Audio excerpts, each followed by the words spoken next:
Jaime from Inky&Scrappy, sharing with you today, how are you 20 all Yeti? A birthday card. So I am using some Mama Elephant stamps. I only own a couple of Mama Elephant sets. I think these two and then one that I picked up at Tuesday morning a few years back.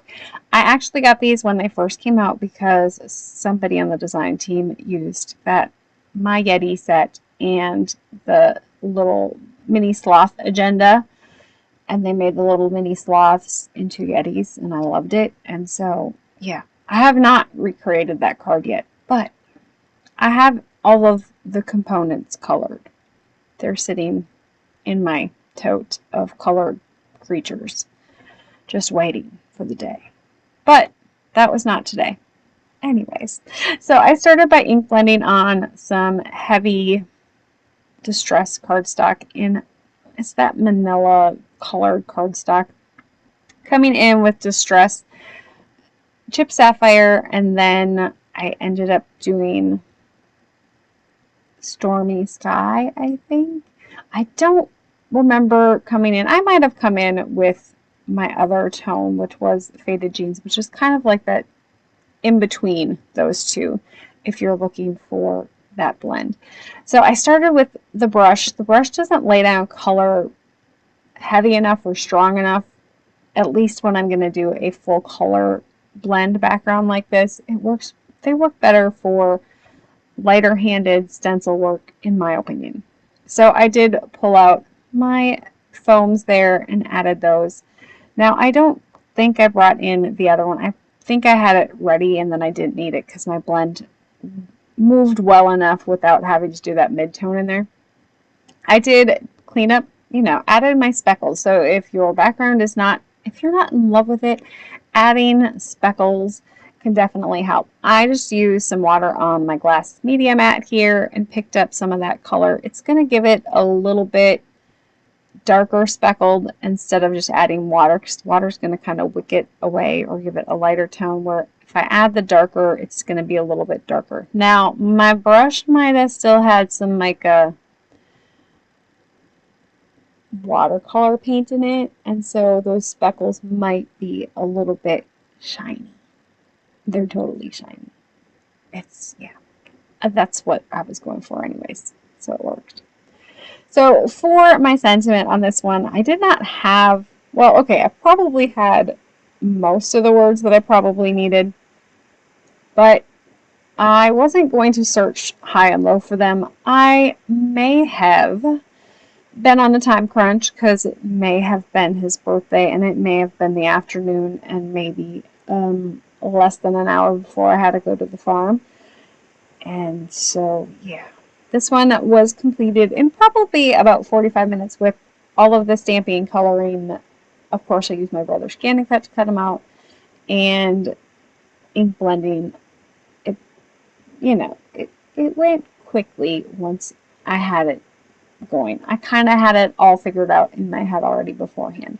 So I just needed the how are you and then all Yeti. So I knew I was going to cut the Yeti out from that red shiny cardstock, and the 20, of course, because I had the coordinating die. So I did use Oliver Stitched for those, and I did do the cut on the line on my brother's scan and cut, so they don't have the outline. Now, my brother's scan and cut is not perfect. I have tried to calibrate it multiple times, so it does kind of cut the line off here and there, but I wasn't worried about on this one because that background was going to be so dark that I didn't need to go around each one with a black marker to give it a black outline, if you know what I'm getting at there. So I kind of wanted to set this out a little bit and kind of figure out where I was going. Now, I did stamp and cut out more than 20 of those little baby Yetis, or the little mini Yetis / sloths. And yes, I did forget a hat along the way.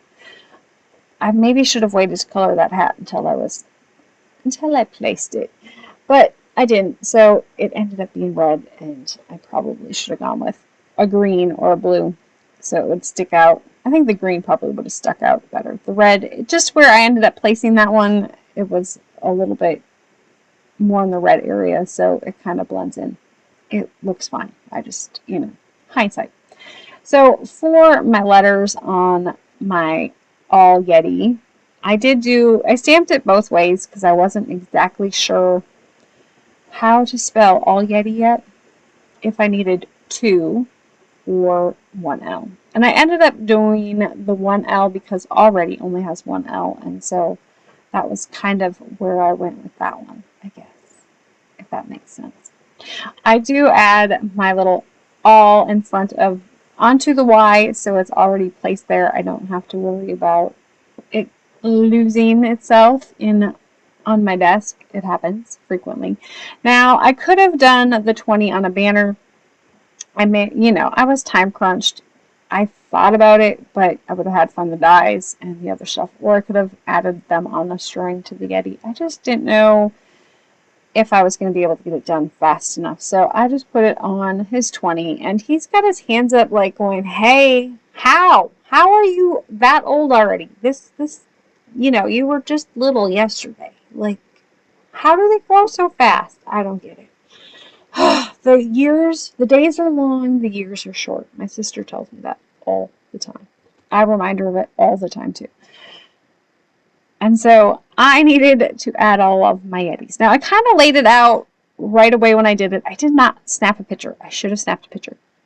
I did not. So for my Yetis on my coloring, I did use my Ohuhu bullet nib markers. I used 2 browns and 2 grays. So I used some super light grays for warm grays for my Yetis fur. And then for those brown tones, if you are interested in the color combo, I can look it up.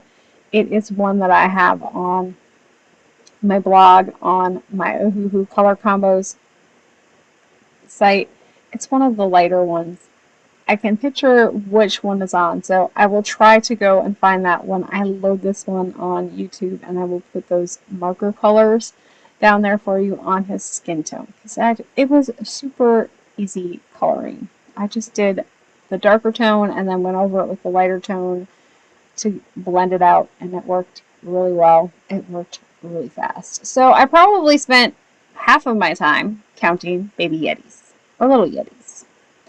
And so I added the one with the little baby sleepy Yeti on top, and I decided that it was counted as one Yeti, because the little baby sleeping on top of the other Yeti would have been him sleeping on top of his father when he was little. That was my theory.